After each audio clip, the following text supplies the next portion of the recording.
Cuando tengan los nombres de estos dos, de los demandados, ¿me los pasás?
Gabriela María Secchi.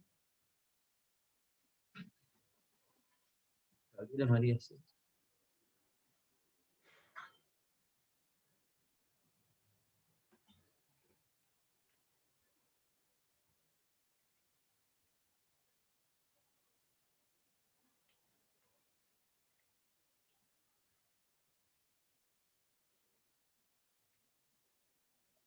¿Y cómo se llama el otro? ¿Fernando?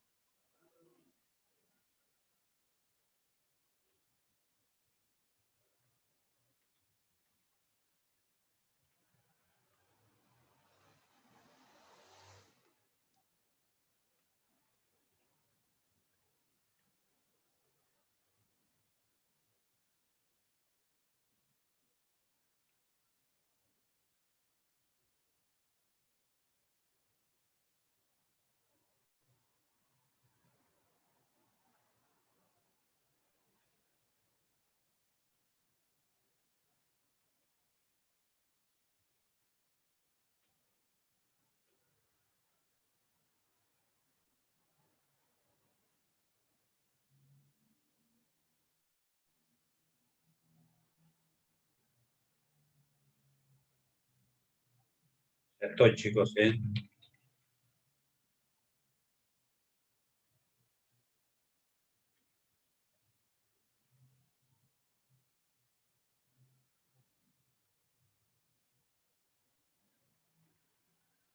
Te estoy mirando, ¿eh? ¿Cómo les va?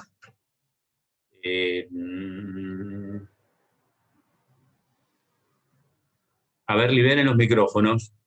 Todavía falta que entren más alumnos, así que si quieren liberen los micrófonos. Eh,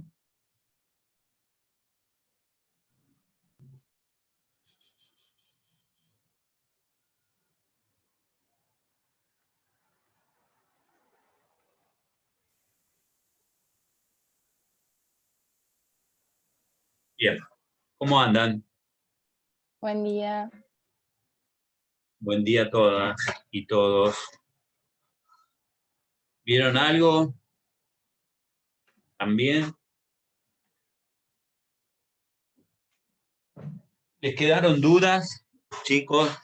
¿Les quedaron dudas de lo que hemos visto en la clase anterior? ¿Cómo va? ¿Pudieron avanzar en algo? Díganme la verdad. Yo ¿Sí o recién no? termino de ver su clase del lunes porque no me pude presentar, así que Ah, recién, bueno. recién. Pero lo importante es... bueno, está bien. No sé cómo me favorece la imagen a mí la televisión, pero después me voy a ver una clase. después que me miro, me quiero morir. Pero bueno, escúchenme una cosa, lo importante es que ustedes les lleguen los conceptos, que vayan aprendiendo los conceptos y que les queden claros todos ellos. No tienen ninguna duda, algo para preguntar, algo que quieran. Javier, ¿dónde? Javier Muñoz. Javier, ah, ¿dónde estás? ¿Estás en la facultad o estás trabajando? Estoy en la oficina ahora. Los miércoles me toca acá. Ah, Los lunes y martes no, porque hacemos turno por la pandemia. Porque acá estamos en ¿en dónde cuarentena. trabajas? Yo trabajo en Valparaíso, en Chile. ¿En dónde? ¿En dónde? En Valparaíso, Chile. En Valpa? Valparaíso, Chile. Sí, Ah, mira. sí, en comercio Ah, mira, exterior. bueno. ¿Y cursás acá en Mar del Plata? Sí, sí, viajo cuando, en la época que rendíamos libre, viajaba a rendir libre. Y ahora justo me coincide Ajá, esto y avancé un poco más. Así que eso. ajá, mira, mira qué bien. Bueno, bárbaro. ¿Y difiere mucho nuestro sistema con el tuyo? Sí, bastante. Estaría bueno esto, ¿eh? Yo trabajo en la Así, parte aduanera, ¿eh? así que me quiero dedicar después al derecho internacional. Pues, Al derecho. sí. Por eso me preguntaba la UNIDROIT también. Sí, también, por eso. Sí, es importante. Me tocó verlo en algunos casos. Y bueno, está la Convención Internacional de Compraventa de Mercaderías, todo ese tipo de cosas que obviamente esta es una materia cuatrimestral y lamentablemente siempre digo lo mismo, ¿no? En estas materias que son tan estructurales en la formación de un abogado, tendrían que ser anuales, desde mi punto de vista. Obviamente que para los estudiantes no les conviene, pero la realidad es que a largo plazo, en cuanto a la formación, es mucho mejor tener materias anuales, porque hoy por hoy podríamos estar analizando situaciones o institutos, como por ejemplo vamos a ver hoy el consentimiento en los contratos, y que son temas que realmente no se agotan en una clase de 1 hora y media. O sea, uno le puede dar una pauta, una pauta y una línea de conocimiento, pero obviamente que el otro valor agregado lo tienen que poner ustedes. Por eso yo hago mucho hincapié que en estas cursadas los docentes somos como tutores, tendría que ser como tutorías, es decir, uno va estudiando y está el docente acá para ir y decir, bueno, debatimos un tema sobre, por ejemplo, lo que es, sobre lo que es debatimos un tema, por ejemplo, sobre lo que es la oferta, ¿sí? Y las características de la oferta y la trascendencia que tiene la oferta en el nuevo derecho, porque hoy por hoy tenemos el régimen del Código Civil, pero también tenemos como el derecho, ustedes ya lo habrán visto, ya sabrán que hoy se habla mucho del diálogo de fuentes, ¿sí? O sea, donde el derecho privado se armoniza y se considera, digamos, a través de lo que es la constitucionalización del sistema, o sea, todas las normas, no se puede ver como un compartimiento aislado. Y ahí tenemos, por ejemplo, lo que es la oferta en las relaciones de consumo, del derecho del consumidor, que tiene características distintas. Pero bueno, la realidad es que el tiempo es corto, o sea, nosotros acá exponemos la materia digamos, les vamos dando los lineamientos. Si leyeron algo de lo que íbamos a ver hoy, estaría buenísimo para que ustedes me puedan ir preguntando, me exijan y me saquen provecho. Y si yo en algo puede ser que no lo pueda responder, lo resolveremos todo. Pero esa es la manera más didáctica para mí para aprender y estudiar, digamos, en la facultad.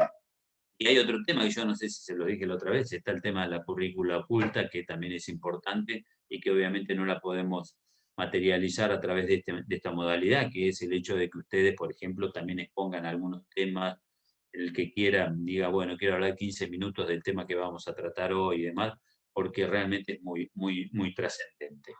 Nosotros vimos la clase pasada todos los elementos estructurales, ¿no es cierto?, del contrato. No sé si no les quedó ninguna duda. Buen día, buen día. ¿No les quedó ninguna duda? No, por lo visto no. Las dudas las van a tener el día que estén frente que les avecine el parcial. Pero bueno, vamos a tratar de que tengan también una clase de repaso. Esa es la idea. ¿Qué es el consentimiento contractual? ¿Sí? ¿Se acuerdan que hablamos anteriormente hablamos de la doctrina clásica, de cómo estructuraban o cómo se observaban los elementos de los contratos? Y dentro del sistema, sobre todo en el derecho francés, hablaban de los sujetos, hablaban del objeto y del consentimiento. ¿Sí? El consentimiento, digamos, es el núcleo del contrato. ¿Por qué es el núcleo del contrato? Porque sin el consentimiento no hay contrato. ¿Está claro? Y si hacemos un análisis del término, ¿sí?, etimológico de la palabra, consentimiento quiere decir sentir común. Y en este esquema de sentir común es cuando dos partes expresan su voluntad, ¿sí?, y concluyen en una misma, concluyen ambas voluntades en un sentir común. ¿Está claro? ¿No? ¿Cómo se expresa? O sea, ya hemos visto cómo se expresa la voluntad jurídica, cómo cada una de las partes que integran los contratos obviamente tienen que tener una declaración de voluntad, una exteriorización de voluntad, pero este elemento que es el consentimiento contractual se integra de dos aspectos, que también, si se quiere, en alguna medida, son hasta dos caras de una misma moneda, como se habla también en el derecho de las obligaciones. ¿Por qué? Porque el consentimiento se integra con la oferta y con la aceptación. Los elementos que integran el consentimiento son la oferta y la aceptación. Lorenzetti dice que el consentimiento constituye la declaración de voluntad común que surge de la oferta y de la aceptación y que tiene tal entidad y aptitud que produce obligaciones, que genera obligaciones. Pero vamos a ver, y ya algo hemos visto, ¿sí? Ya algo hemos visto en las clases anteriores, que el consentimiento en el ámbito de los contratos ha sufrido una transformación. O sea, la forma de que las partes arriban al consentimiento contractual ha sufrido una mutación trascendente. ¿Por qué les digo esto? Y a ver si se pueden imaginar por qué les estoy diciendo esto, que el consentimiento ha sufrido una mutación en materia de los contratos respecto a su formación. ¿Qué les ocurre? ¿Por qué? Recuerden que el derecho se aprende estudiando y se ejerce pensando. Y si tomamos parte de lo que vimos en la clase anterior, y si pueden pensar algo de lo que vimos en la clase anterior y prestar una atención, me pueden decir por qué el consentimiento ha tenido esta mutación y cómo se expresa hoy. Yo pienso que puede ser por... ¿Alguien se anima? Yo estaba pensando en los contratos de adhesión, que ahí el consentimiento es casi unilateral, la otra parte acepta, y también por muchos contratos express que hay y muchas formas rápidas de generar contratos que hay hoy en día por el alto tráfico comercial, sobre todo. Entonces, exactamente. generalmente normalmente, por lo menos en mi rubro, nosotros generalmente nunca conocemos a la otra contraparte. O tratamos con un chino o con un taiwanés, más o menos, pero jamás sabemos quiénes son la otra parte. Entonces, o aceptamos o... Pero fíjate, o no. Pero fíjense, exactamente, el consentimiento contractual en los contratos discrecionales, en los contratos paritarios, en los contratos donde las partes se sientan en la mesa de negociación, face to face, cara a cara, y debaten el contenido del negocio, en alguna medida, esos contratos paritarios clásicos discrecionales, es una forma de expresar el consentimiento. Y la otra forma de expresar el consentimiento, y que es la adecuación del sistema del derecho, y cómo, fíjense, el derecho que regula comportamientos sociales, que regula conductas humanas, cómo el derecho va sufriendo transformaciones, y por eso el derecho es muy dinámico, porque también el derecho se tuvo que adecuar a estos nuevos contratos donde son estandarizados, donde tiene cláusulas predispuestas y que importan la adhesión del negocio. E importa la adhesión al negocio. Es decir, el otro día ¿se acuerdan que hablamos que en los artículos 984 al 989 se habla de los contratos celebrados por adhesión a cláusulas predispuestas? Es otra forma de expresar el consentimiento contractual. Y así lo habla Lorenzetti en la exposición de motivos. Es decir, la particularidad que tiene que la manera de exteriorización del consentimiento es por la declaración de una sola de las partes y la otra tiene una voluntad, si se quiere, una voluntad desmembrada, porque lo único que puede hacer es aceptarlo o rechazarlo. Pero la realidad es que hoy por hoy tenemos estos dos tipos de contratos. Y se integra el consentimiento contractual a través de dos elementos, la oferta y la aceptación. ¿Sí? Vale, gracias. A través de lo que es la oferta y la aceptación. Tanto uno como otro, en primer lugar, tenemos que decir que son declaraciones de voluntad de una de las partes, donde exterioriza su intención de celebrar un contrato. Pero esta exteriorización de la voluntad tiene que tener algunos requisitos que le son propios para que sea vinculante, y vinculante como declaración de un contrato, no de una obligación en general. ¿Sí?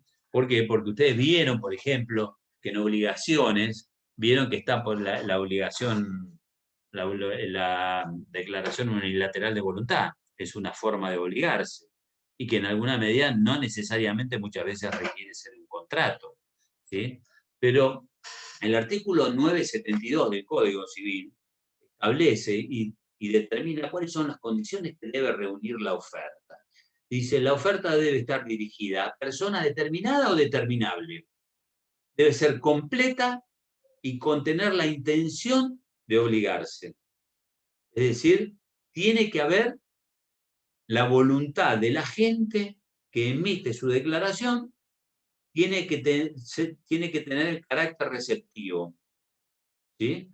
Tiene que tener un destinatario determinado o determinable y mediante el cual uno se obliga. Este carácter receptivo de la oferta es uno de los elementos, es el que determina la fuerza vinculante, porque si yo hago una declaración de voluntad genérica a persona indeterminada, sin intención de obligarme, obviamente que no se va a poder arribar a un contrato. Sino los requisitos que tiene que tener y que surgen de este artículo 972 es que, en primer lugar, tiene que estar dirigida a personas determinadas o determinables. Tiene que tener una fuerza vinculante de carácter recepticio y tiene que tener una cierta vigencia. No se puede hacer una oferta por un tiempo indeterminado, ¿sí? De manera genérica. El viejo artículo 1145 hablaba, creo, 1147 hablaba de la oferta en el viejo Código Civil. Pero una de las características que tenía es que tenía que ser hecha persona determinada, carácter recepticio y ser completa. Debe tener reunir todos los requisitos del tipo del tipo contractual mediante el cual el que la emite quiere obligarse. Pero surgió en los derechos de consumo, de los contratos de consumo, surgió que precisamente empezaron a aparecer hechas ofertas a un grupo indeterminado de personas. ¿Sí? Y se decía que si la oferta era a un grupo indeterminado de personas, podía obligar o no. Y obviamente que vino el artículo 7 de la Ley de Defensa del Consumidor, la 24240, creo que era el artículo 7 o 9, en alguna medida empezó el 4 empezó a establecer de que la oferta hecha un grupo indeterminado de personas de manera genérica obligaba a quien la emitía. Pero en el ámbito del derecho de los contratos paritarios, los requisitos que debe reunir la oferta son los que dispone, los que establece el artículo 972 del Código Civil. Es decir, que cuando alguien emite una declaración de voluntad con la intención de obligarse a un grupo determinado, a una persona determinada o determinable, ¿sí? Y por un tiempo preciso, ¿sí? Vinculante, queda obligado por esa declaración de voluntad. Vamos a ver que en alguna medida, esta oferta, en determinados supuestos, está expuesta a circunstancias o vicisitudes que la pueden modificar. Es decir, la oferta va a ser vinculante y va a obligar al que la emite en tanto y en cuanto no la retracte. ¿Sí? O en tanto y en cuanto no caduque esa oferta. Que son dos formas o dos circunstancias en las cuales el declarante, el que emite la oferta, en alguna medida puede modificarse. Los artículos 975 y 976 hablan de los supuestos de caducidad y de retractación de la oferta. Pero lo importante, por ejemplo, el 974, la fuerza obligatoria de la oferta. La oferta obliga al proponente a no ser que en lo contrario resulte de sus términos, de la naturaleza del negocio o de las circunstancias del caso. Si analizamos esto, ¿qué quiere decir? A no ser a no ser que lo contrario resulte de sus términos, de la naturaleza del negocio, las circunstancias del caso. Evidentemente, esa propuesta de negocio, esa oferta de negocio, no reúna los requisitos del tipo, o bien no reúna los requisitos propios que debe contener la propia oferta. La oferta hecha a una persona presente o la formulada por medio de comunicación instantánea o sin fijación de plazo solo puede ser aceptada inmediatamente. Cuando se hace a una persona que no está presente, sin fijación de plazo para la aceptación, el proponente queda obligado hasta el momento en que quede razonablemente esperarse la recepción de la respuesta. Ahora vamos a ver, porque esto está relacionado con los contratos entre presentes y entre ausentes, ¿sí? Hoy se consideran, y lo hablamos en la clase pasada, que la declaración de voluntad, oferta, y la otra cara de la oferta, que es la aceptación, en la medida que son emitidas de manera inmediata, se considera que es un contrato entre presentes. ¿Sí? Si media un tiempo entre la oferta y la aceptación, ahí decimos que ingresa el tiempo, ¿sí? Es jurídicamente relevante y ahí vamos a ver qué circunstancias pueden provocar. Y en tanto y en cuanto tenemos este lapso de tiempo entre la oferta y la aceptación, puede darse las vicisitudes que yo les planteo, como puede ser la revocación o la caducidad de la oferta. ¿Hasta acá está claro? ¿Cuál es la otra cara o cuál es el otro elemento que va a permitir la formación del consentimiento? Es la aceptación. La aceptación es precisamente también una declaración unilateral de voluntad, también tiene carácter recepticio, ¿sí? Y está destinada ¿a qué? A la formación ya del consentimiento contractual, porque tenemos una declaración que integra todos los elementos del tipo y la aceptación, ¿sí?, de la proposición del negocio, que debe ser lisa y llana, también debe tener esa particularidad, importa la formación del consentimiento contractual. Y nos pone o nos coloca en la situación de la culminación del negocio. Es decir, ¿qué quiere decir esto? Que culmina el negocio, es que se perfecciona el acto, se perfecciona el negocio jurídico. ¿Cuándo queda perfeccionado el contrato? A partir del momento que nace el consentimiento contractual. ¿Y a partir de qué momento podemos decir que surge el consentimiento contractual? Cuando oferta y aceptación coinciden completamente, ¿sí?, en una única voluntad, la tercera voluntad, la voluntad del contrato, que es la ley para las partes. Es decir, que la aceptación es una manifestación unilateral de voluntad recepticia, de contenido coincidente con la oferta, que está dirigida también al oferente, está destinada a la formación de un contrato y que tiene la intención de producir efectos jurídicos. A partir del momento que confluyen oferta y aceptación, se perfecciona el contrato. Nace a la vida del derecho el contrato. Se propagan las obligaciones que el contrato genera. Ustedes dirán, ¿qué importancia tiene? Y tiene mucha trascendencia todo esto que yo les voy a decir. ¿Por qué? Porque en la etapa ustedes van a ver que hay un camino hacia el contrato. Ustedes vieron antecontrato o hablaron con la doctora Casal, creo. Está lo que se llama el intercontractual. El camino hacia la formación del contrato. En el camino hacia la formación del contrato, de acuerdo a la naturaleza del contrato de que se trate, vamos a ver que se van cumpliendo diferentes etapas. Obviamente que en los contratos menores, en los contratos de consumo y de intercambio de bienes, ¿sí?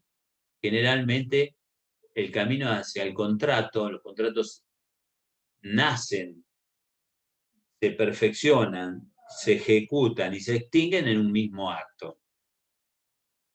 Pero la mayoría de los otros contratos, de los contratos de empresa, de los contratos de duración, de los contratos a plazo, en alguna medida vemos que tienen como si fuera un proceso de la vida de una persona, una vida humana. Porque hay un proceso de gestación en la etapa de formación del contrato, están las tratativas, las pourparlers que se llaman, o las simples tratativas preliminares, luego están las cartas de intención, luego están los prolegómenos del contrato, luego puede surgir finalmente lo que es el consentimiento contractual, porque las partes se ponen de acuerdo en última instancia, luego se ejecuta, se celebra el contrato, nace a la vida del derecho, se ejecuta, tiene su vida propia y luego se extingue. Vamos a ver que los contratos se pueden extinguir por causas naturales o causas anormales, pero en definitiva tienen ese proceso de formación y de evolución los contratos.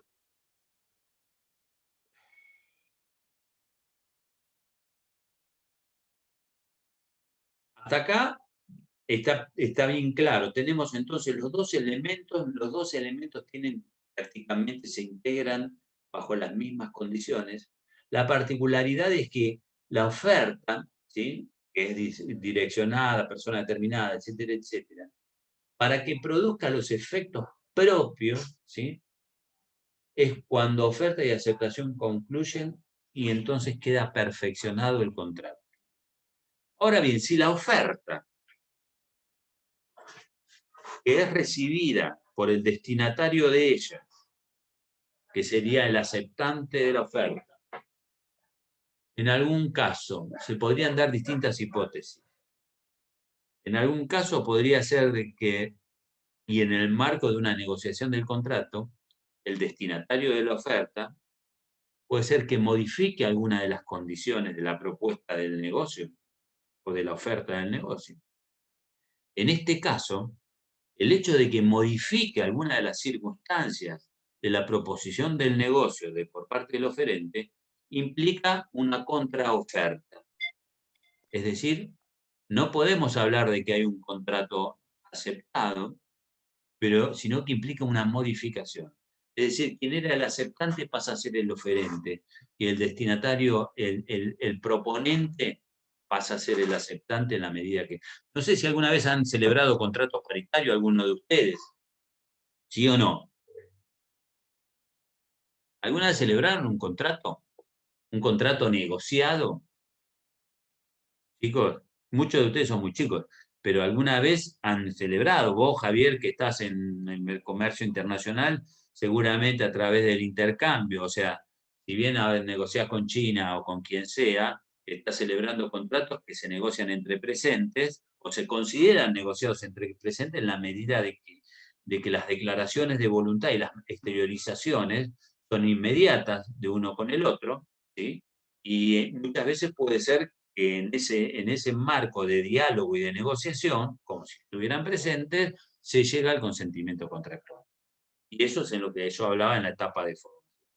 Ahora, cuando se hablaba de los contratos entre ausentes, sobre todo, y esto era lo relevante, y es lo relevante, cuando alguien hacía una proposición, ofrecía un negocio bajo determinadas condiciones, el destinatario de esa propuesta y de esa oferta, mientras que la recibía, la evaluaba y luego emitía su declaración y modificaba esa propuesta, evidentemente no estábamos implicados en una contraoferta.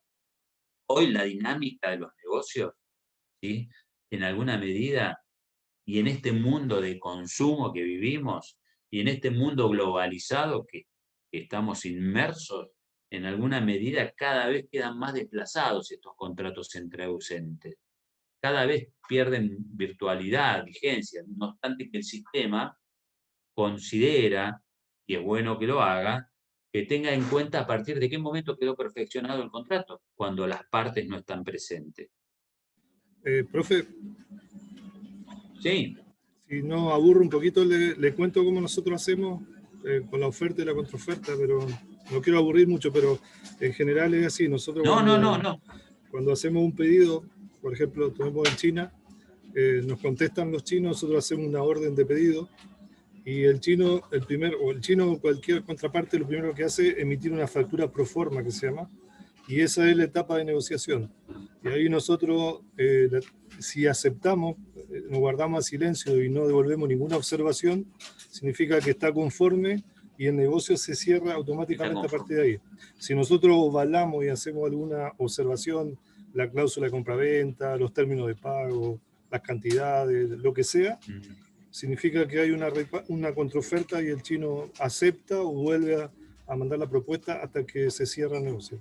Pero eso es lo que yo entiendo por oferta y contraoferta, digamos. Totalmente, y eso es precisamente lo que está ocurriendo, por ejemplo, y en este marco, Javier, que vos estás planteando, en la dinámica, digamos, de la práctica de un contrato de estos tipos, estas vicisitudes, estas circunstancias que se van dando en la formación del contrato, generalmente se resuelven en el tiempo, se resuelven inmediatamente o media un transcurso de tiempo, digamos, relevante. Y cuando hablo del tiempo puede ser de un día para el otro, me refiero, puede ser de 5 horas, de 8 horas, o ese intercambio es inmediato. Hay un tema de costumbre y cultural también. Por ejemplo, los chinos, cuando ellos tienen que aceptar, suelen demorarse mucho. Ellos trabajan mucho con la paciencia y la psicología. En cambio, cuando ellos son los que necesitan aceptar la oferta, presionan y presionan. Pero es un tema cultural. O sea, uno se tiene que dejar presionar hasta donde estire el chicle. Pero fíjense, ese contrato o ese tipo de contratos, por lo bueno del derecho, cuando lo estudiamos, lo tenemos que llevar a la práctica. Si yo hoy le estoy hablando del consentimiento, la oferta, la aceptación, para poder entenderlo y cómo es la dinámica del derecho, ¿sí?, está bueno que uno lo pueda analizar en el sentido práctico, en cómo se aplica, porque la norma jurídica, una cosa es lo que es la norma jurídica, digamos, como está redactada como derecho positivo, y otra cosa es la dinámica de la aplicación de la norma en los hechos. Y eso lo van a ver inclusive el día de mañana cuando se reciban de abogados. O sea, la formación académica del derecho, ¿sí?, relacionado con el ejercicio de la profesión, bueno, hay un camino bastante importante que transitar. Por eso es bueno por ahí que ustedes cuando vayan pensando el derecho, cuando lo vayan estudiando, lo piensen, lo lleven a la práctica. ¿Cómo es esto una oferta? El caso que está planteando Javier, por ejemplo, si bien es un contrato que se está celebrando a través de los sistemas informáticos, si bien hay cierta presencia en las exteriorizaciones y declaraciones de voluntad de las partes, no necesariamente es un contrato entre presentes. ¿Por qué no es un contrato entre presentes? Porque media un tiempo entre las proposiciones de una y de otra parte. Entonces, en tanto y en cuanto hay un lapso de tiempo en el perfeccionamiento del consentimiento contractual, podemos decir que estamos entre un contrato entre ausentes. Ahora, por ejemplo, si yo celebro un contrato con Mercado Pago, con Mercado Libre, veo una zapatilla que me gusta y hago clic y aprieto para la compra, es un contrato entre presentes. El consentimiento es inmediato. ¿Está claro? Fíjense, o sea, ¿qué les quiero graficar? Que aún más allá de las nuevas tecnologías y las comunicaciones, el hecho de que hayan surgido estas modalidades no quiere decir que necesariamente los contratos entre ausentes hayan quedado desplazados. ¿Por qué? Porque precisamente en ese transcurso de tiempo puede ser que el chino se arrepienta y retracte su oferta, ¿sí? O viceversa. Entonces, eso es lo importante. Lo importante es cómo se perfecciona el contrato. Y aquí es donde viene la distinción. De presente, que lo establece el 980, cuando se declara, la declaración es inmediata. ¿Sí? Y eso lo dice de manera expresa el código. El contrato se perfecciona entre presentes cuando es manifestada, ¿sí? Oferta y aceptación, eso, hay una declaración común conjunta. El silencio, que hemos visto en la clase pasada, de alguna de las partes, o pues sobre todo el destinatario de la oferta, ¿puede obligarlo? Sí, en la medida que en los casos que la ley o los usos y costumbres así lo determinen. ¿Está? La modificación de la propuesta por parte del aceptante perfecciona el contrato, no. Implica que un nuevo contrato. Las disposiciones de la UNIDROIT, ¿sí? En alguna medida en compraventa internacional y demás, establecen de que las pequeñas modificaciones que se puedan dar en la formación del consentimiento, ¿sí? Si no son esenciales, se las considera como que el contrato quedó perfeccionado. Y aquí es donde viene el punto, porque para nuestro sistema no, el artículo el 978 del código dice, para que el contrato se concluya, la aceptación debe ser expresa de plena conformidad con toda la oferta. Y sin embargo, en el ámbito del derecho internacional, muchas veces, según las, digamos, si se acepta una factura pro forma, incondicionalmente queda perfeccionado. Puede haber alguna vicisitud menor, alguna cuestión menor, pero prevalece lo que dice, digamos, prevalece el contrato, porque tiende a la dinámica de los negocios, y sobre todo en el mercado internacional, que es muchísimo más.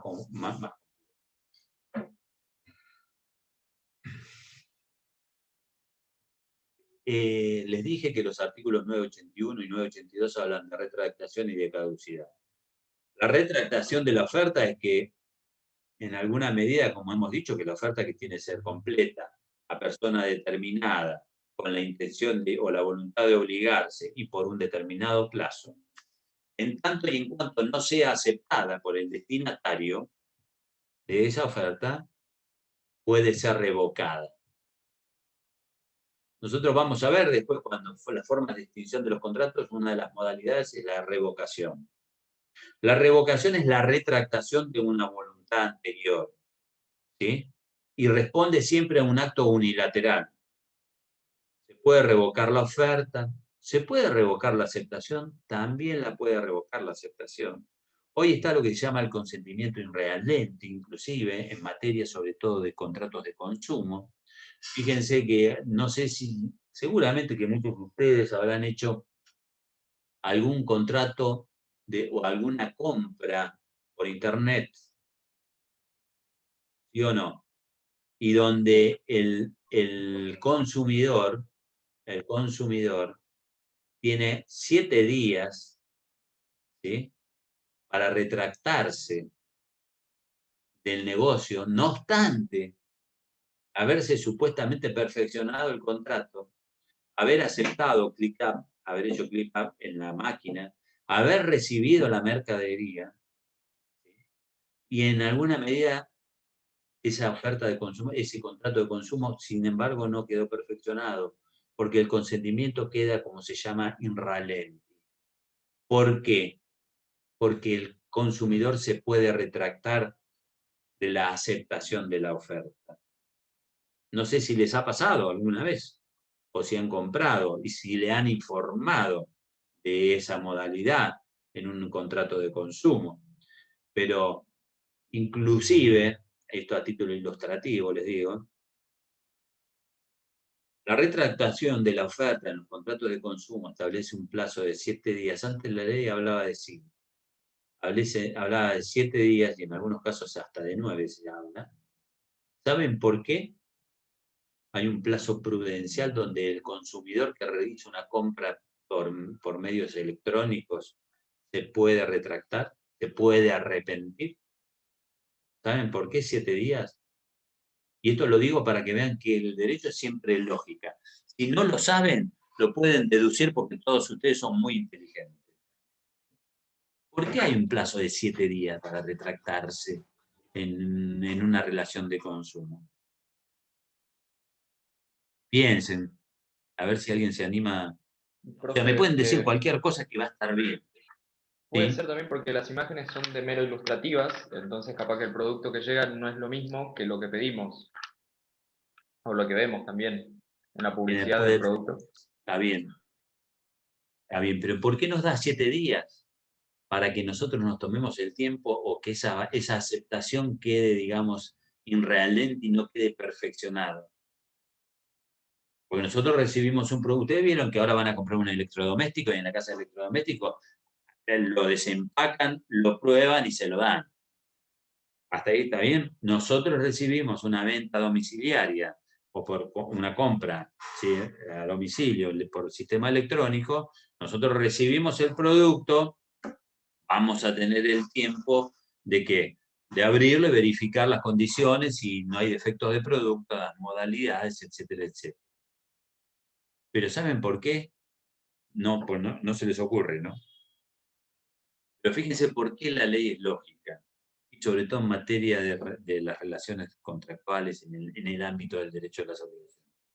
Porque durante 7 días el consumidor va a tener el tiempo suficiente y sobre todo en el tiempo libre, llámese el día de semana o los días que no trabaja, para verificar con tranquilidad las condiciones del producto, leer las instrucciones del producto y demás. Generalmente, si se daban 5 días, muchas veces ocurría que eran los 5 días laborales del consumidor y no tenía tiempo suficiente como para poder verificar todo el sistema. En cambio, con 7 días, como se presume que tiene que tener horas libres de tiempo libre como para verificarlo, se amplió el plazo. Y eso es algo, hasta le diría, completamente lógico. Es decir, bueno, pero se los digo a título de ejemplo, ya van a estudiar en el derecho del consumidor y van a ver cómo es la venta domiciliaria. Pero fíjense que tiene una razón de ser, y por eso se llaman estos contratos con consentimiento in ralenti. Queda subordinado el perfeccionamiento del contrato, no produce los efectos plenos hasta que haya transcurrido, por ejemplo, ese lapso de tiempo sin que el destinatario de ese producto lo haya conformado. Ahí fíjense que el silencio, inclusive, en alguna medida, perfecciona el contrato a partir del 7º día cuando la ley lo dijo. Profe, en ese caso se podría devolver. Y la otra forma es la... Ay, perdón. En ese caso se podría devolver el producto, ¿sería? Se puede devolver el producto y a costa del que lo vendió. Claro, de la porque empresa, te hago un ejemplo, lo que me pasó a mí. Yo compré un teléfono en Claro por internet, porque lo compré en pandemia, y me vino con una falla. Y lo que querían hacer era enviarme el teléfono 20 días a arreglar. Y yo en realidad ya no lo quería, porque o sea, lo compré recién, me vino con una falla, me dijo que el derecho al consumidor era que no te devolvían la plata, sino que te lo llevaban a reparar en no sé qué. Y quedó acá todavía porque yo lo uso para trabajar, imposible que lo lleve 20 días a reparar. ¿Y no lo llevaste? No, porque no puedo estar 20 días. Claro, lo que pasa es que, fíjense, ahí ya vamos a... Ustedes son todos del plan nuevo, ¿no? Sí. ¿O son plan 88? Yo soy plan nuevo. ¿Un plan nuevo? Van a estudiar el derecho de daños por separado, van a estudiar el derecho del consumidor por separado. Ya nos vamos a ver en esas materias, tal vez. Pero voy a lo siguiente. Fíjense que tenemos el ordenamiento jurídico, tenemos un ordenamiento extremadamente intuitivo del consumidor, y sin embargo, así y todo, ¿sí?, el consumidor tiene una voluntad que siempre está debilitada. Y hay un aprovechamiento, porque vos tenés todo tu derecho a exigir de que o que te pongan un nuevo celular, o que si te lo reparen, lo reparen en condiciones óptimas, y que te provean un celular mientras tanto, y que te carguen con todos los gastos que eso implica, y sin embargo uno no lo hace. No lo hace porque es una carga que sentimos y eso es lo que no tenemos que permitirnos. Por eso el tema de la educación para el consumo en el ejercicio de nuestros derechos como consumidores no lo podemos, no nos podemos dejar vencer por las empresas. No nos podemos dejar vencer por el abuso de la posición dominante que tienen muchas empresas en el mercado, en las relaciones de consumo, en las relaciones de bienes de consumo. Pero bueno, es otro tema, ya lo vamos a ver más adelante. Claro, yo era como La otra forma que puede suceder. Como que se contraponen, digamos, lo que sería el contrato y el derecho del consumo, Sí. como que yo pensaba eso, pero ya No, está. no se contraponen, hoy tenemos... No se contraponen, nosotros tenemos un sistema, el ordenamiento jurídico, que lo tenemos que ver en su conjunto, y que esto que hoy les hablaba del diálogo de fuentes, nosotros tenemos el ámbito del derecho de los contratos en general, tenés el derecho del consumidor, tenés en el ámbito de los daños, hoy, no sé si ya han visto daños, han visto obligaciones, y daños han visto, derecho de daños han visto. Todavía no. Bueno, hoy hay una función preventiva. Hoy el derecho trata de prevenir el daño, actuar el sistema antes que el daño se produzca. Hoy tenemos unas herramientas en el nuevo código, que es lo que se llama la acción preventiva de daño.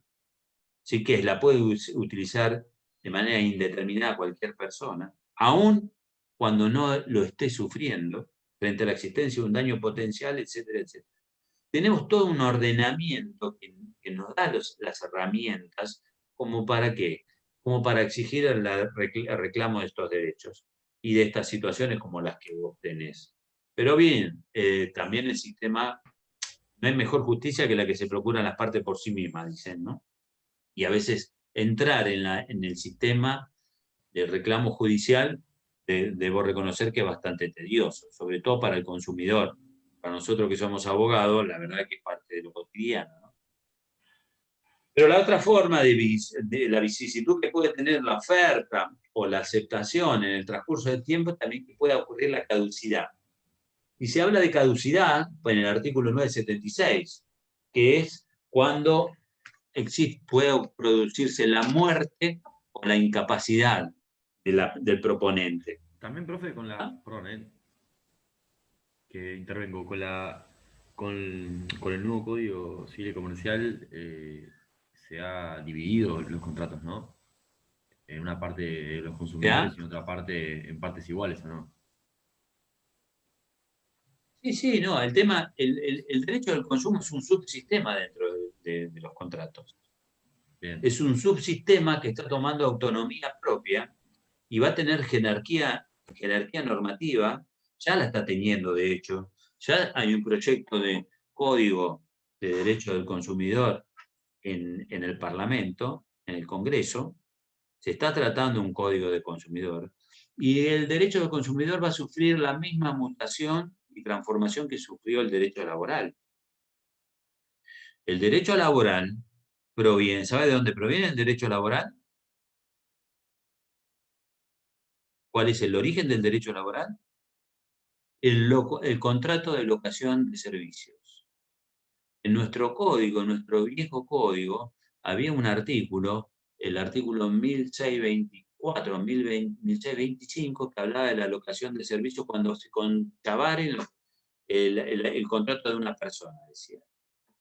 Y se hablaba de locación de servicios cuando alguien prestaba una actividad en beneficio de otros. Hasta el año 48, ¿sí? Las relaciones laborales no tenían una normativa propia. Bien había venido la constitucionalización del derecho laboral, después en 1918, etcétera, etcétera, pero el derecho laboral no tenía autonomía propia, hasta que después del 48 empieza a desprenderse del derecho laboral, toma autonomía, tiene carácter de orden público, y se escinde de todo el ordenamiento del derecho privado patrimonial. Y hoy por hoy el derecho es un derecho público, el derecho laboral. Y los consumidores está pasando exactamente lo mismo. En el derecho del consumidor, y además vivimos en un mundo gobernado por las reglas del consumo. Me voy a ir a otro lado, pero no importa. Hay un sociólogo polaco que se llama Zygmunt Bauman, que habla hoy que vivimos en la era de la modernidad líquida, donde todos imbuidos de la necesidad del consumo, del deseo, donde todo, digamos, es perenne inmediatamente, en la generación de mis padres, en la generación mía.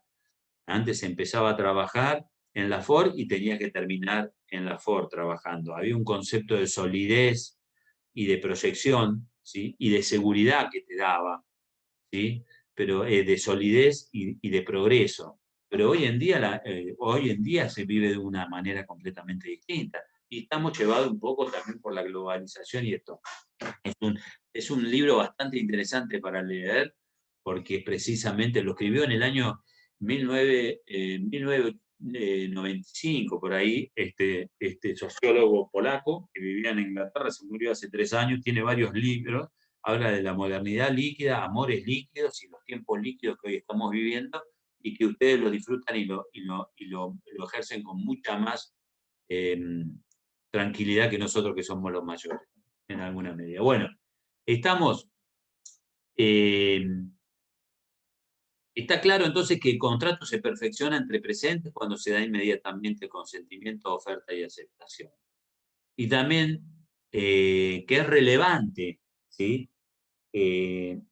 Considerar y ver en el caso de la formación del contrato, en los contratos entre ausentes.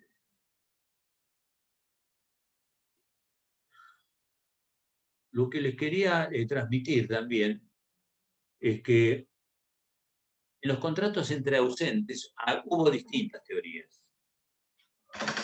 Había 4 teorías de la formación de los contratos entre ausentes y entre presentes. Había diversos sistemas. Nuestro sistema consagra el artículo 980, consagra el sistema, quiere que lo busque.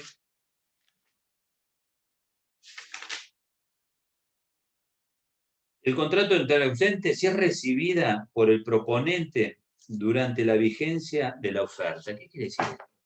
Como yo les dije, hay un lapso de tiempo entre oferta y aceptación. Como les dije también, hay el tiempo jurídicamente relevante.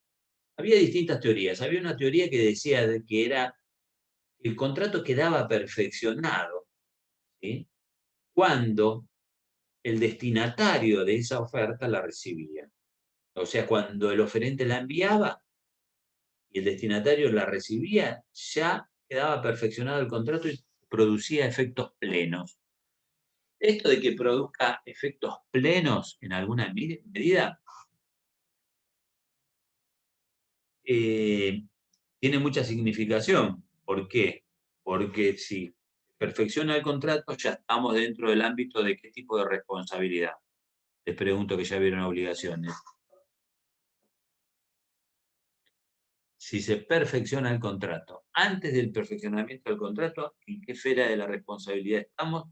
Y luego de perfeccionado, ¿en qué esfera de la responsabilidad estamos? Pregunto.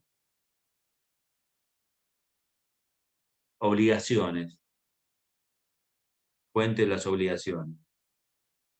Si el contrato queda perfeccionado, si el contrato es ley para las partes, si el contrato genera obligaciones para las partes, ya estamos dentro de lo que es la responsabilidad contractual.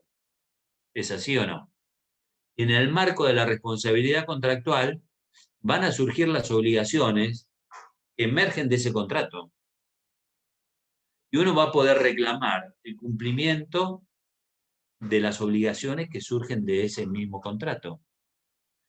Ahora, si estamos en el camino de la formación del consentimiento contractual y de golpe alguna de las partes se arrepiente, se retracta, se retira del negocio, o no queda perfeccionado el contrato, ¿estamos dentro del marco de la responsabilidad contractual? No, no hay responsabilidad contractual. ¿Genera algún tipo de responsabilidad el hecho de que alguna de las partes, digamos, se haya retractado la oferta o se haya retirado del negocio o deje a mitad de camino el negocio? ¿Genera alguna responsabilidad? Contractualmente no la va a generar. Pero hay casos en los que si una de las partes hizo hacer gastos a la otra, por ejemplo, en una compraventa de un auto, vos hiciste venir a otra persona de Salta y cuando está acá en Buenos Aires decís, no, no te lo vendo, sí, se genera responsabilidad. Muy bien. Está bien, pero ¿de qué tipo de responsabilidad es?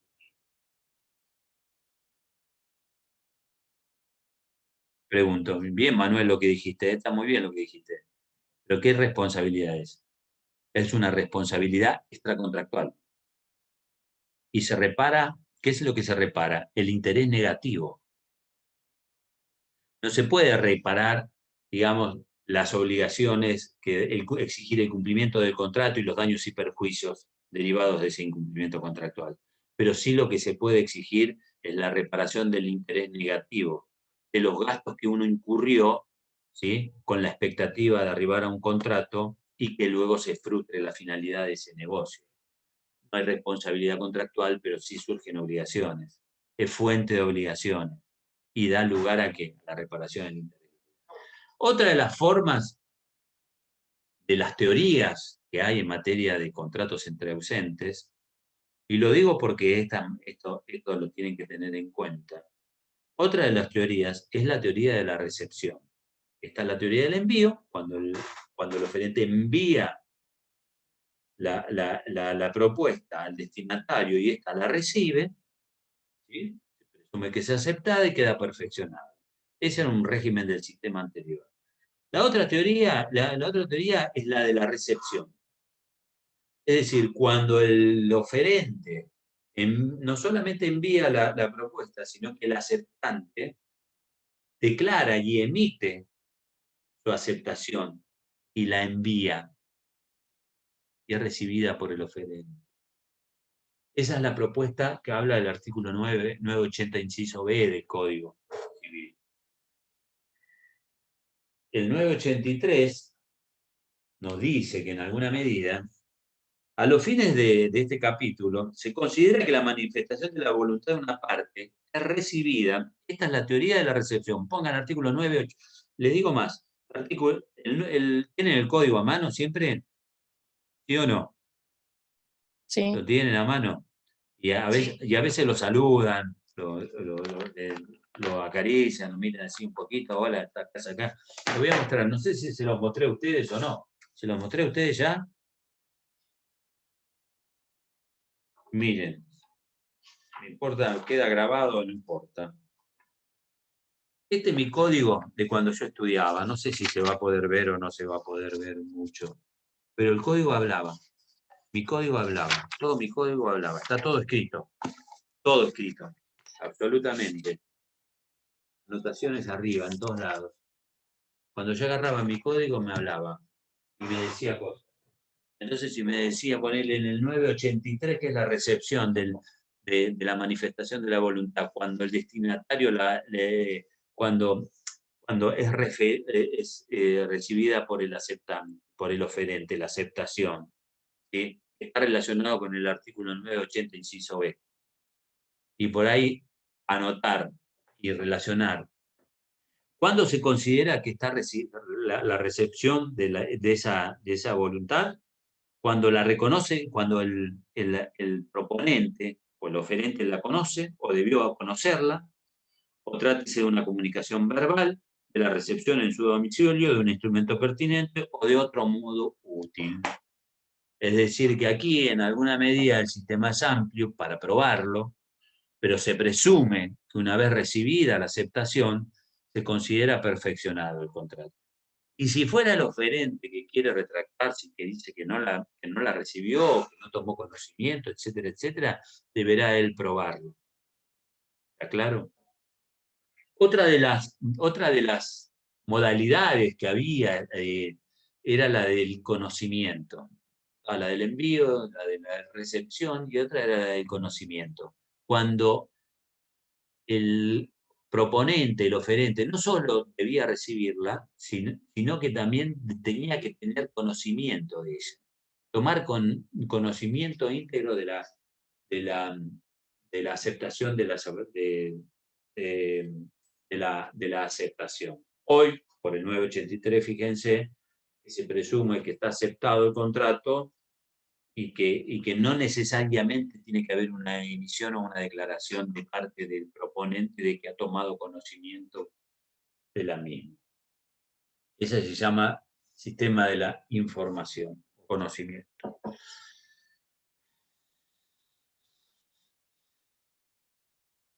A ver. Chicos, ¿alguna duda? Pregunto.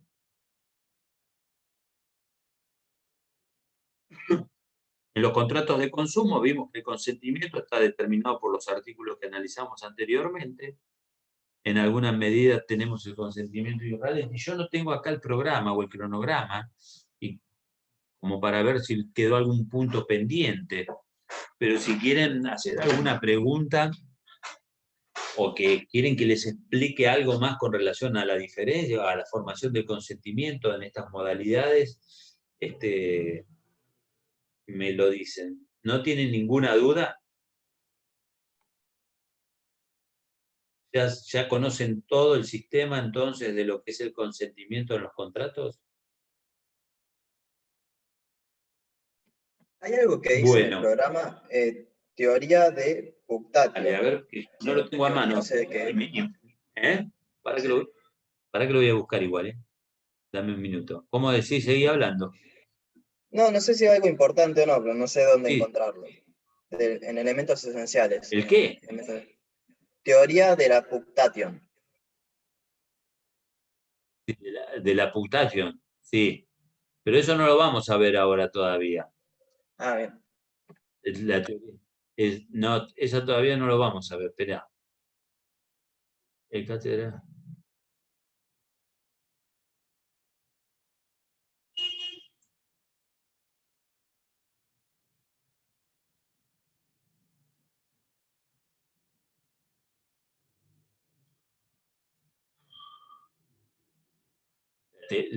Causa la consideración. La teoría de la Puctation se daba en el sistema inglés y después eso lo vamos a ver más adelante. Ahora nosotros lo que estamos viendo, consentimiento contractual, aceptación, conclusión del contrato, celebración instantánea, continuada, formación del consentimiento, la realidad negocial, creo que está circunstancias y la nueva tecnología, ¿sí? La formación del consentimiento en los contratos de consumo, la oferta y la aceptación está. Nosotros, ustedes vieron el antecontrato ¿vieron el antecontrato, sí o no? Lo había posteado la doctora Casal, ¿no? ¿Vieron algo de eso? Sí, mandó un video, creo, o audio. Bien. Y está bien, mandó el video. Y entonces, ¿qué vieron? Los Sopranos. ¿O vieron Breaking Bad? ¿O vieron la clase de Casal? Creo que la clase las tendríamos que poner en Netflix. Y por ahí en esas la ven mejor. La vieron, pero ¿entendieron? ¿Me quedaron alguna duda? Pregunto. ¿Lo estudiaron? ¿Ustedes van estudiando la materia a medida que la vamos avanzando? Victoria Liesegan, vos la estudiás, mirá que tu abuelo fue profesor de contratos. Así que vas a tendrías que dar alguna clase. Yo estuve con él en contratos hace muchos años. ¿No vas a dar ninguna clase, Victoria? No tengo las mismas aptitudes que mi abuelo. ¿Eh? No, pero No tengo uno el las mismo descubre. cerebro. No creo. Bueno. Yo creo que uno los descubre. Y está bueno, les reitero, chicos, les reitero, está bueno que se animen a exponer. Yo les doy la libertad, los invito a que expongan un día un tema que quieran. Javier, vos que estás ahí, que estás en Binorma en este momento. Javier, yo sé que estás en Binorma. Sí, yo puedo, estás, pero hoy no acepté porque estaba justamente en la oficina, pero los lunes o viernes puedo exponer algún tema. Sí. No tengo problema, a mí me gusta. Yo propongo, ¿sí? La clase que viene, el lunes que viene, van a tener con la doctora Casal, van a ver representación y van a ver después desequilibrios. Yo les voy a confirmar en el grupo cuándo doy clases y qué tema voy a dar, para que si alguien la quiere proponer, bárbaro. Y vos, Javier, vos vivís en Chile, Javier. Sí, vivo en Chile. O sea, vivo hace años acá. Que no sé, aprender del derecho comparado o aprender, o sea, está bueno. Una vez tuve también una alumna que era peruana, que había venido en intercambio, ¿no?, a Argentina. Y un poco está bueno, en definitiva, todo el derecho continental nuestro es muy similar, ¿no? Los institutos y los principios son similares. Tal vez habrá algunas políticas públicas que se toman en un país y en otro no, qué sé yo, pero en mis reglas generales el derecho positivo interno es más o menos similar. Pero si tenés algo novedoso que nos pueda hacer, que podamos aprender inclusive, o la mirada distinta, va a estar bueno. Pero si querés exponer algo, te invito. Y los invito a todos, chicos, anímense, porque realmente está bueno. ¿Y saben por qué? Porque nos podemos equivocar ahora. Nos podemos equivocar ahora, porque es la etapa de aprendizaje. Y de golpe nos vamos a dar cuenta que el día de mañana podemos estar dando clases, terminamos dando clases, nos gusta, y educar. Pero bueno, ¿no les quedaron dudas? Está bueno, dice Servín, se hace mucho más dinámico. Me gustó que cuando Javier dio un ejemplo de su vida cotidiana. Todos tenemos que... Por eso les digo, el derecho se aprende estudiando, se ejerce pensando, y todo lo que estudien, chicos, llévenlo a la realidad. Llévenlo piensen con sentimiento contractual. Pónganse en la situación de los contratos que han celebrado. Si yo tengo que analizar un contrato, y si yo les diera, bueno, analizarme un contrato de compraventa manual. Porque, por ejemplo, y por eso digo que el derecho tenemos que tener una mente muy abierta para pensarlo. No nos podemos encasillar en normas rígidas, porque el derecho, más allá de la estrictez de la norma, en su funcionamiento adquiere una dinámica que puede ser completamente distinta o que va transformando el derecho. Lo que sí son inmutables son los principios. Por eso es muy importante aprender los principios generales del derecho en cada una de las ramas del derecho que estudian.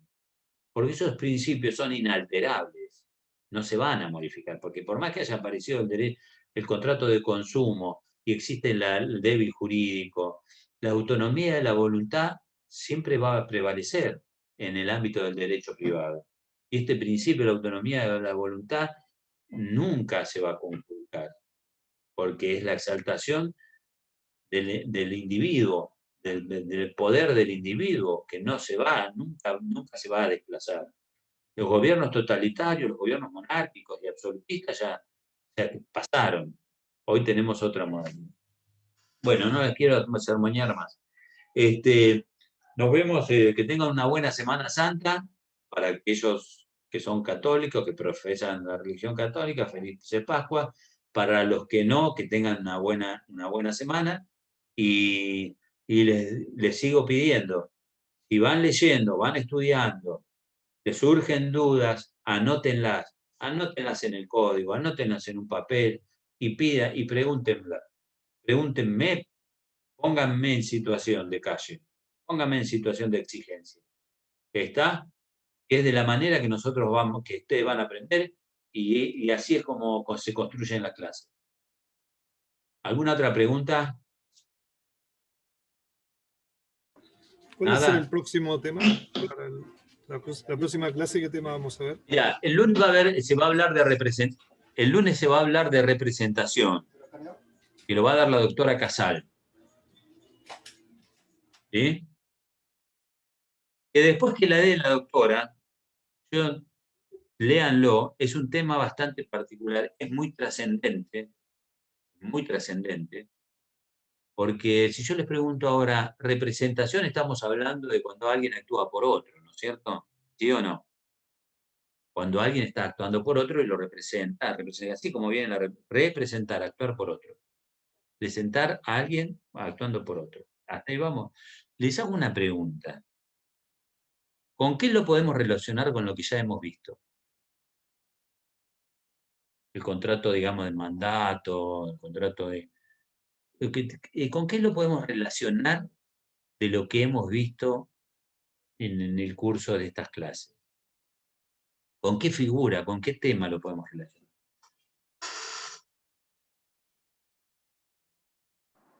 ¿Qué les ocurre? Con capacidad. Con capacidad, no precisamente capacidad, está bien lo que estás diciendo cuando estás hablando de representaciones legales, ¿sí? Están las legales y las convencionales. Está bien, pero algo más.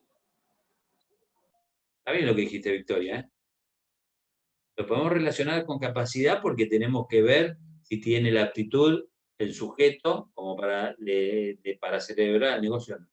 ¿Y con qué otra figura más que hemos visto? ¿No se les ocurre? Consentimiento. Con legitimación. Con legitimación. Si ustedes recuerdan, cuando les hablé, que la legitimación era la aptitud para actuar con relación a las personas o con relación a las cosas. Y uno está legitimado para obligar a otro cuando tiene facultades para hacerlo o no hacerlo. ¿Está claro? Pero fíjense, en un examen oral las preguntas siempre son así. Porque porque tenemos que pensarlo. Y cuando vayan estudiando, chicos, vayan relacionando los temas que van viendo con los temas anteriores.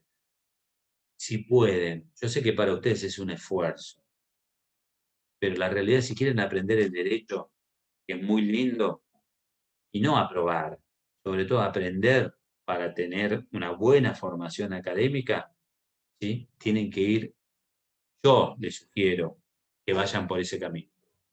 Bueno, nos vemos a todos, coman mucho pescado, allá en Chile van a comer buen pescado, bacalao, bueno. Marisco. Bueno, rico. Bueno, un gusto para todos. Chao, chicos. Chao, Y gracias. Muchas gracias.